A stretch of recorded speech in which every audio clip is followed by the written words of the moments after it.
Chess is a musical with music by Benny Andersson and to paragraph R.N. Alvarius, formerly of ABBA, and with lyrics by Tim Rice. The story involves two chess grandmasters, an American and a Soviet, fighting over a woman who manages one and falls in love with the affair, all in the context of a politically driven, Cold War-era tournament between the two men. Although the protagonists were not intended to represent any real individuals, the character of the American Grandmaster was loosely based on Bobby Fischer, while elements of the story may have been inspired by the chess careers of Russian Grandmasters Viktor Korchnoi and Anatoly Karpov. A highly successful concept album of Chess was released in 1984. The first theatrical production of Chess opened in London's West End in 1986 and played for 3 years. A much-altered US version premiered on Broadway in 1988, but survived only for 2 months. Chess is frequently revised for new productions, many of which try to merge elements from both the British and American versions. However, no major revival production of the musical has yet been attempted either on West End or Broadway. Chess came 7th in a BBC Radio 2 listener poll of the UK's #1 essential musicals.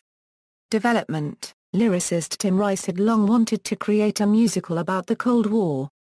During the mid-70s, he had discussed writing a musical about the Cuban Missile Crisis with his usual collaborator, composer Andrew Lloyd Webber, but that idea never came to fruition. In the late 70s, Rice got the idea to tell his Cold War story through the prism of the long-standing US-Soviet chess rivalry. He had earlier been fascinated by the political machinations of the 1972 match of the century between Bobby Fischer and Boris Spassky. However, when Rice wanted to start working on the new musical in early 1979, Lloyd Webber was already well underway with his own independent musical Cats.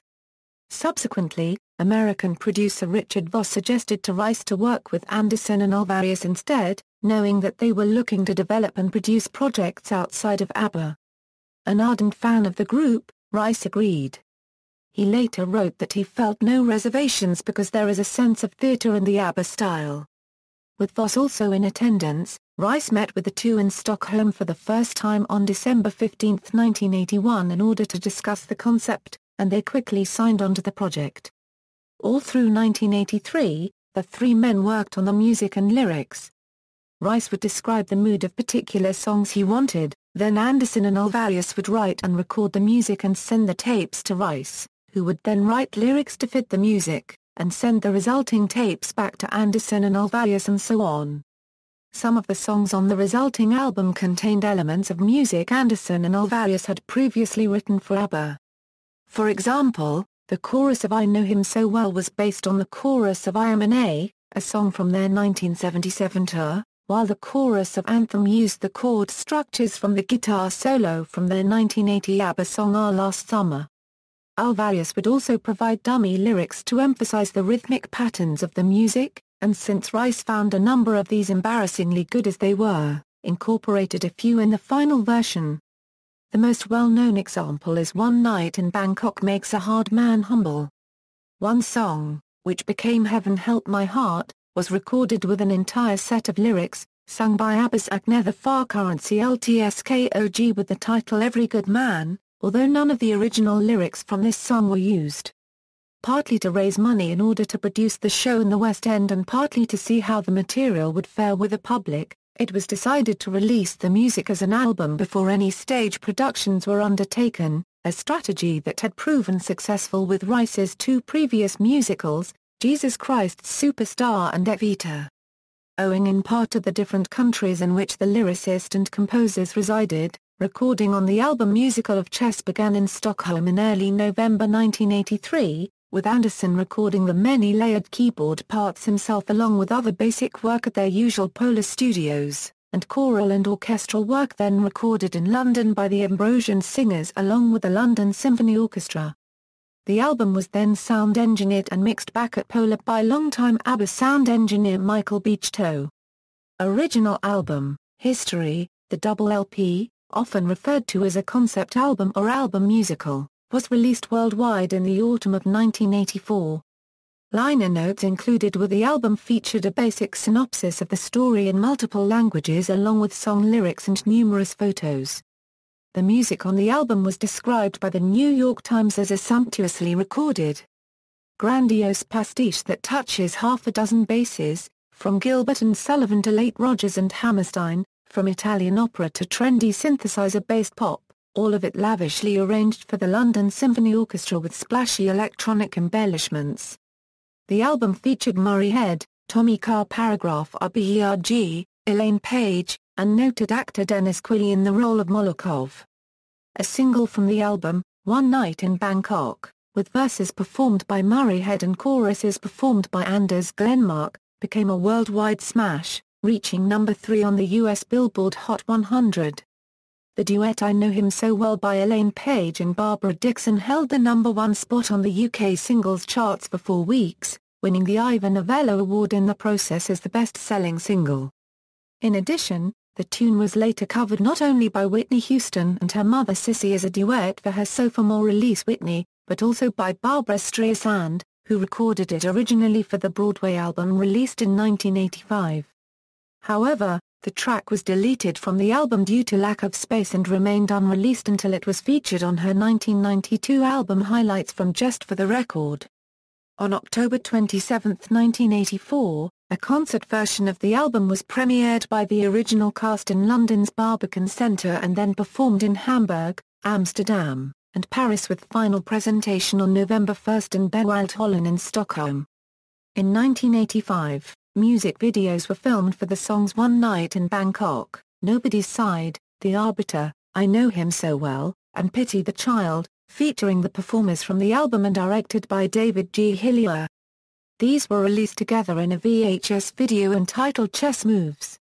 Critical reception: the original concept album received critical accolades, with Rolling Stone raving that the dazzling score covers nearly all the pop bases. Kurt Gansel's Blackwell Guide to the Musical Theatre on record telling readers about the thrilling exposition of an exciting piece of modern musical theatre occurring before the event, and Time declaring that the rock symphonic synthesis was ripe with sophistication and hummable tunes.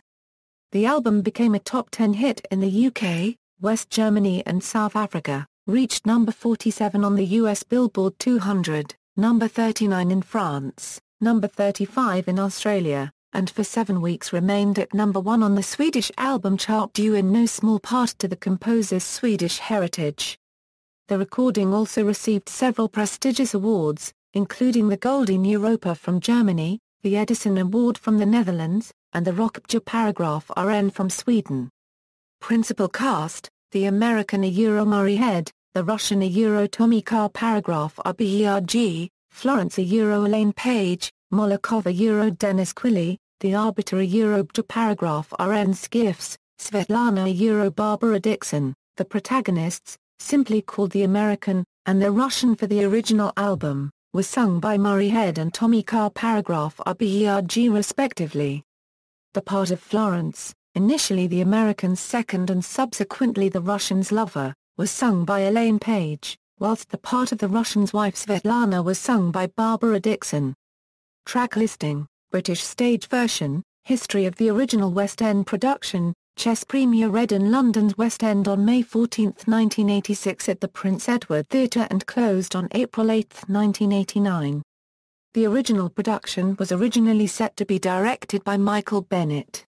However, after casting the show and commissioning the expansive set and costume designs, he withdrew from the project due to health reasons. Shortly afterward, on July 2, 1987, Bennett died from AIDS-related lymphoma at the age of 44. The show was rescued by director Trevor Nunn, who with considerable technical difficulty eventually shepherded the show onto its scheduled opening. The 3 principal singers from the concept album, Elaine Paige, Tommy Carr Paragraph RBERG and Murray Head, reprised their roles on stage. However, due to prior commitments, Barbara Dickson was unable to appear. C. B. N. McCarthy played the part of Svetlana as a result. According to set designer Robin Wagner, as interviewed for the book Set Design, by author Lynn Pechtel, the original Bennett version was to be a multimedia show, with an elaborate tilting floor, banks of television monitors, and other technological touches.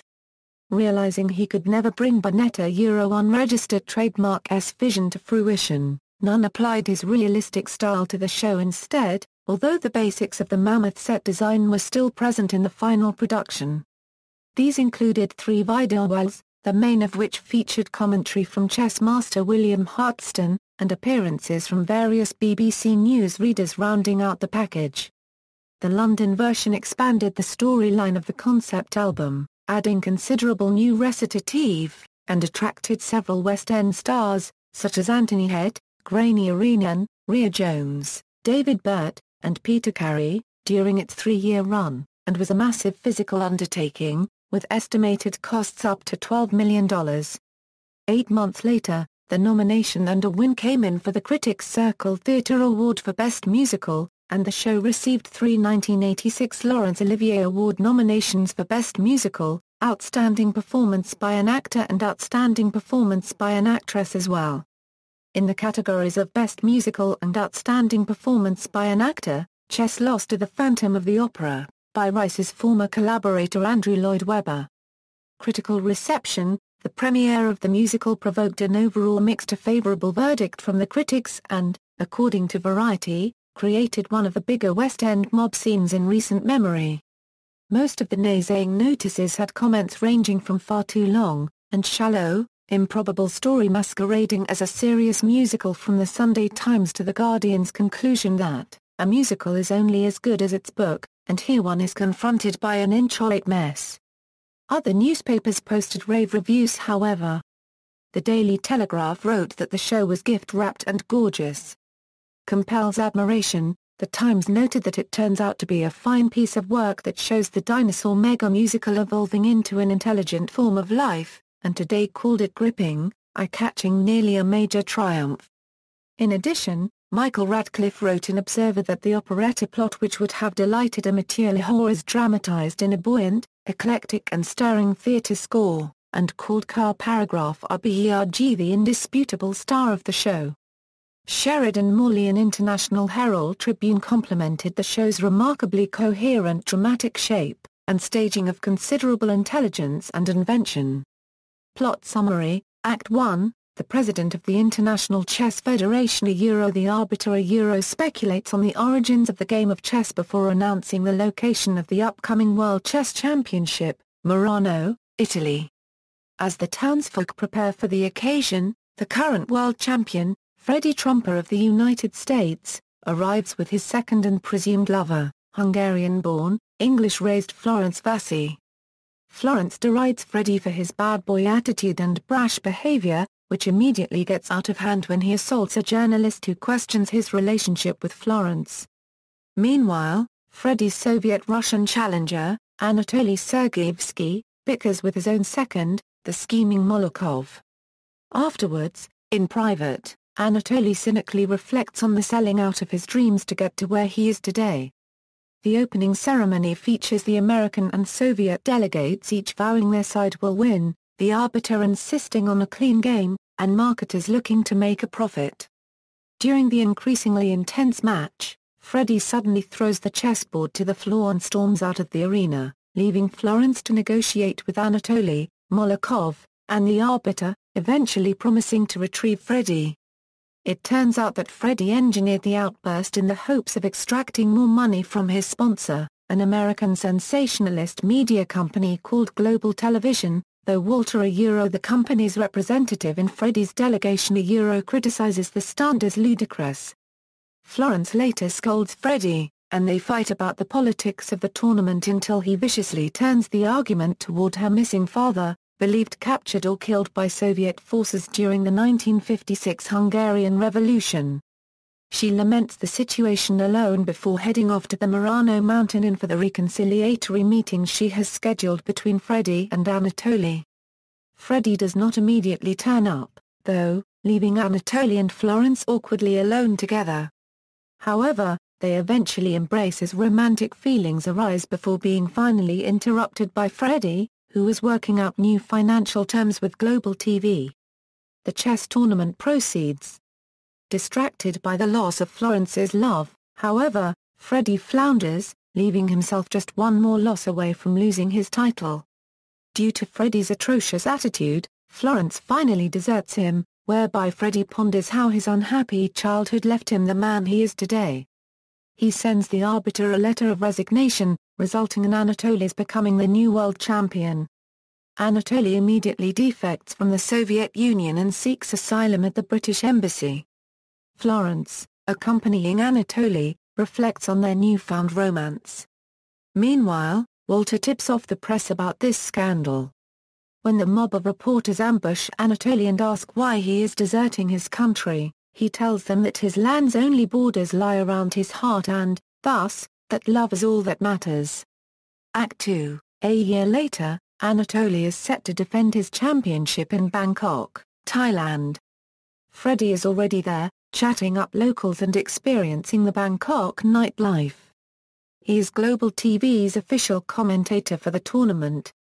Florence and Anatoly are now openly lovers, and worry about Freddie's sudden reappearance as well as the impending arrival of Anatoly's estranged wife, Svetlana, from Russia, which Anatoly suspects is part of Molotkov's plan to shame him into returning to the Soviet Union.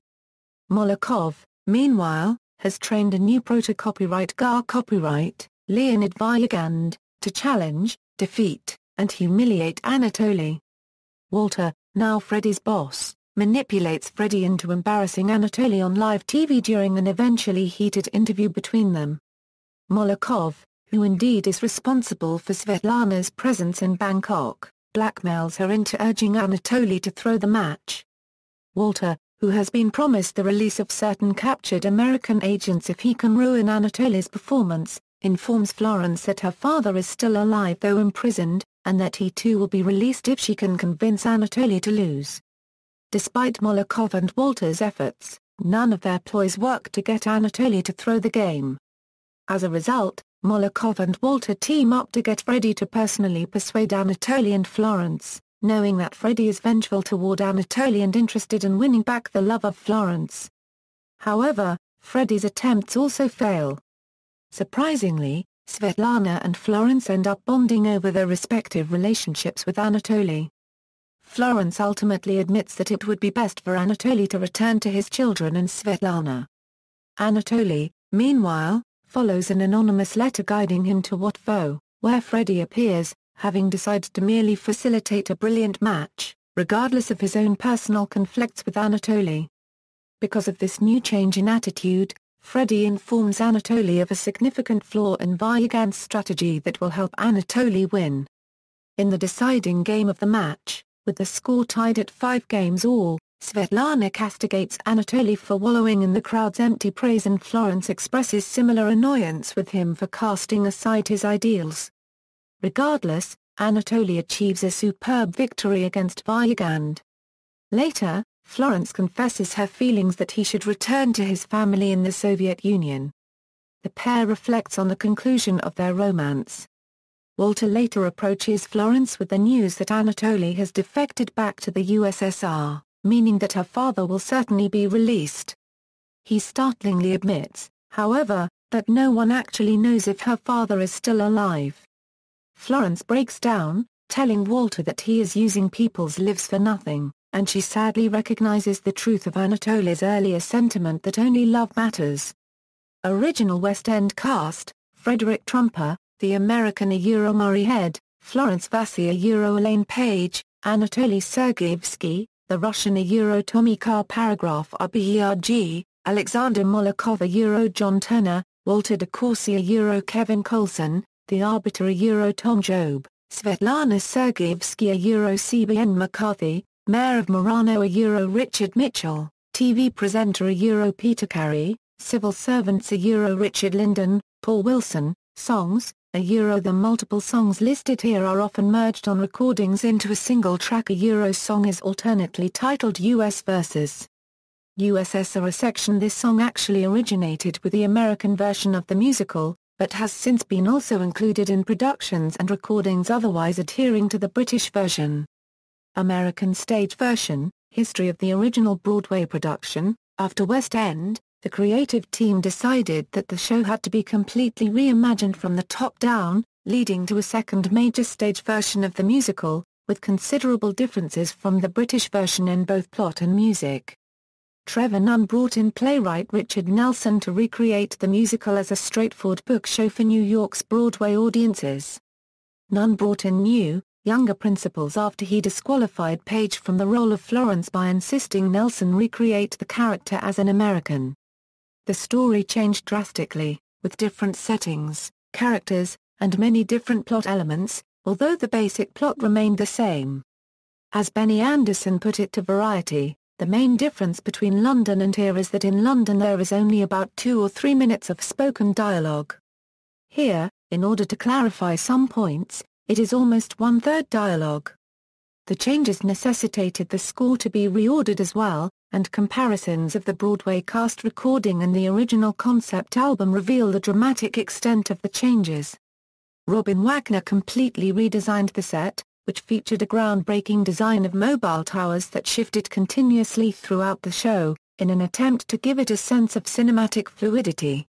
The first preview on April 11, 1988 ran 4 hours with an unexpected 90-minute intermission. By opening night on April 28, it was down to 3 hours 15 minutes. But despite a healthy box office advance, the Broadway production did not manage to sustain a consistently large audience and closed on June 25, after 17 previews and 68 regular performances. And there I was, on closing night, singing and sobbing along, later wrote Time magazine critic Richard Corliss. Overall, the show since its opening, according to Variety, has been doing moderate business, mainly on the strength of theatre party advances, but by mid-June it mostly have been used up. Gerald Schoenfeld, co-producer of the show, elaborated on the reasons for folding the production. The musical had been playing to about 80% capacity, which is considered good, but about 50% of the audience have held special, half-price tickets. If we filled the house at 100% at half price, we'd go broke, and I haven't seen any surge of tourist business yet this season. The show needs a $350,000 weekly gross to break even, but only a few weeks since its April 28 opening have reached that. You have to consider what your grosses are going to be in the future. The Broadway production picked up several major award nominations. It got 5 nods from the Drama Desk Awards: Outstanding Actor in a Musical, Outstanding Actress in a Musical, Outstanding Featured Actor in a Musical, Outstanding Music and Outstanding Lighting Design. Carolyn Coon also received Tony Award nominations in Leading Actor in a Musical and Leading Actress in a Musical categories. None of the nominations resulted in the win, but Philip Korsnoff did receive the 1988 Theatre World Award for Best Debut Performance. Original Broadway cast recording of the musical was nominated for 1988 Grammy Award in the category Best Musical Cast Show Album. Later on, the musical had developed a cult following based primarily on the score as heard on the original concept album, while Nelson's book became a frequent target of scorn from critics and fans alike, though it still has its supporters. Many subsequent attempts have been made to fix its perceived problems, but nonetheless, Nelson's book is still used in many American productions, because a contractual stipulation, ostensibly, prevents the London version, which many believe to be the source of the show's popularity and appeal, from being performed within the United States. However, the June 2011 production in Charlotte, North Carolina, relied much more heavily on the British version than the American version, and was very similar to the 2010 to 2011 UK touring version. In 2001, in an interview with the San Francisco Chronicle, Tim Rice admitted that after the comparative failure of Chess, his all-time favorite, he became disillusioned with theater. He commented, "It may sound arrogant, but Chess is as good as anything I've ever done. And maybe it costs too much brain power for the average person to follow it." Critical reception. Many critics panned the show, most notably Frank Rich of the New York Times, who wrote that the evening has the theatrical consistency of quicksand, and described it as a suite of temper tantrums, where the characters yell at one another to rock music. Howard Kissel of New York Daily News complained that the show is shrilly overamplified, and neither of the love stories is emotionally involving, while Newsweek magazine called the show a Broadway's monster, and opined that Chess assaults the audience with a relentless barrage of scenes and numbers that are muscle-bound with self-importance. A few reviewers, however, praised it highly. William A. Henry III wrote an exceptionally sympathetic review in Time, clear narrative drive, none cinematic staging, 3 superb leading performances by actors willing to be complex and unlikable, and one of the best rock scores ever produced in the theatre.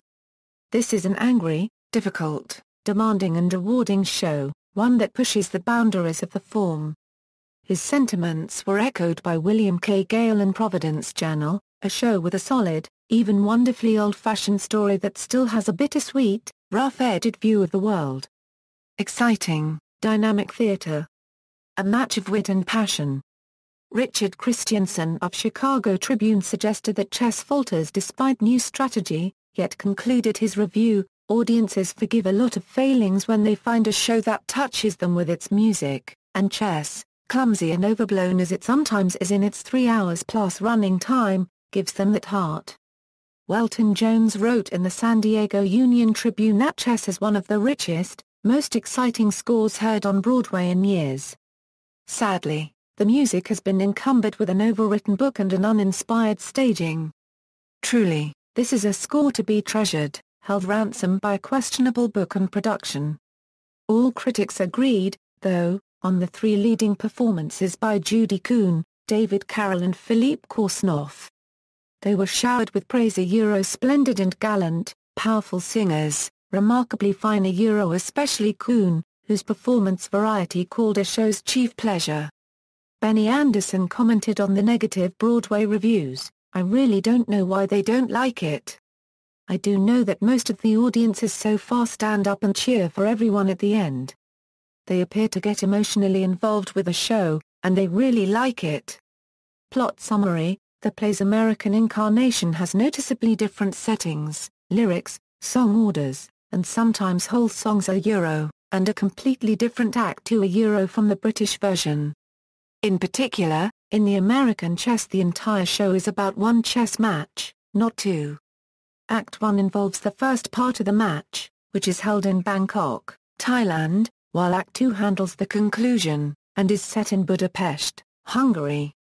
Also, the incumbent champion is switched in the American version, as is the winner of the Sergeyevsky Trumper tournament.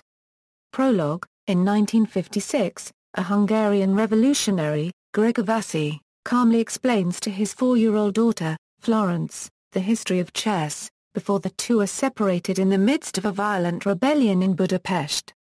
Act 1, decades later at an international chess tournament in Bangkok, Thailand, the wild-tempered American challenger, Freddie Trumper, arrives with his second and presumed lover, a now adult Florence. At a press meeting, they encounter their opponent, the current world champion, a Soviet-Russian named Anatoly Sergeyevsky, who is escorted by his second, the scheming Molokov. Afterwards, in private, Anatoly cynically reflects on how his career as world champion has been characterized by empty fame. Meanwhile, Florence complains to Freddie that her intellectual capabilities are underappreciated. The opening ceremony features merchandise vendors and Walter, Freddie's financial agent, relishing in the tournament's money-making opportunities. The American and Soviet delegates each vowing their side will win. And the beginning of the tournament, unregistered trademark's first round. When Anatoly begins eating yogurt during the match, Freddie accuses him of cheating before storming out of the arena, leaving Florence to negotiate with the tournament's arbiter, Molokov, and Anatoly, eventually promising to retrieve Freddie. Florence later scolds Freddie, and they fight about the tournament unregistered trademark's politics until he viciously turns the argument toward her missing father. Alone, Florence begins to realize her need to abandon Freddie. Supposed to head off to the Bangkok Hilton Hotel for the reconciliatory meeting Florence has scheduled between Freddie and Anatoly, Freddie is sidetracked by the nightlife, leaving Anatoly and Florence awkwardly alone together. However, they eventually embrace as romantic feelings arise before being finally interrupted by Freddie. When Freddie accuses Florence of conspiring against him, she finally leaves him. Anatoly apologizes for the yogurt incident and Freddie returns to the match, but only after a hefty bribe. Distracted by the loss of Florence's love, however, Freddie flounders, finishing the most recent round with 1 win and 5 losses. One more loss will cost him the match. Meanwhile, Walter secretly arranges for Anatoly to defect from the Soviet Union to the United States, but when a mob of reporters ambush Anatoly and ask why he is deserting his country, he tells them that his land's only borders lie around his heart and, thus, that love is all that matters. Act 2. 8 weeks later, everyone is in Budapest to witness the conclusion of the match between Anatoly and Freddie. Florence and Anatoly are now openly lovers, and Florence is elated to be back in her hometown, but dismayed that she remembers none of it. Molokov offers to help her find her missing father and starts investigating. Freddie, who has begun to feel liberated from Florence, is confident that he will win. Now Anatoly has become the emotionally burdened one, with Molokov plotting to force him to return to the Soviet Union by threatening his Broadway unregistered trademark S family. Even Svetlana, Anatoly's estranged wife, has been flown into Budapest to pressure him into going back, which of course also strains Anatoly's relationship with Florence. Molokov and Walter, both revealing themselves as secret agents interested in exchanging key individuals, collaborate to achieve their separate goals, and Molokov reveals that Florence's father is alive in Budapest. Florence, meanwhile, confronts Svetlana but, surprisingly, they end up bonding over their respective relationships with Anatoly. Anatoly is beginning to break down from Molokov and Walter unregistered trademark S manipulations, leaving the score tied at 5 games all, and so Florence begs Freddie to postpone the final round. Freddie refuses and privately contemplates how his unhappy childhood left him the man he is today. In the meantime, Molokov brings Florence to see a man claiming to be her father and the two joyously reconnect, but Molokov implies that harm will come to the man if Florence remains with Anatoly. In the deciding game of the match, Anatoly resolves to ensure that Florence is reunited with her father. He thus chooses to recant his defection and makes a tactical error during the game. Freddie immediately takes advantage of the blunder and proceeds to win the tournament, becoming the new world champion. Florence and Anatoly reflect on the conclusion of their romance. Florence is left alone to wait for her father when she is approached by Walter, who confesses that the old man is not her father and her father is most likely dead. It seems that Molokov struck a deal with Walter that if the Russians managed to get Anatoly back, they would release a captured American spy. Using Florence, they succeeded. Florence has now left Freddie, been abandoned by Anatoly, and lost the father she never had, and she sadly recognizes the truth of Anatoly's earlier sentiment that only love matters.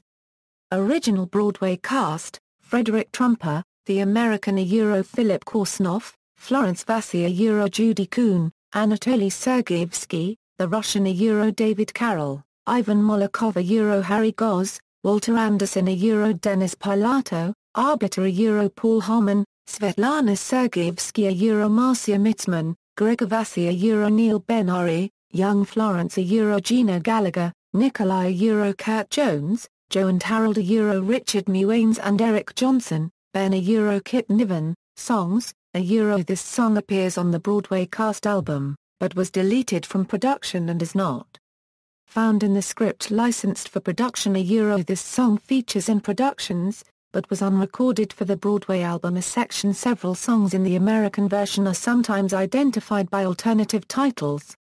Freddie's entrance is also called, What a Scene. What a Joy.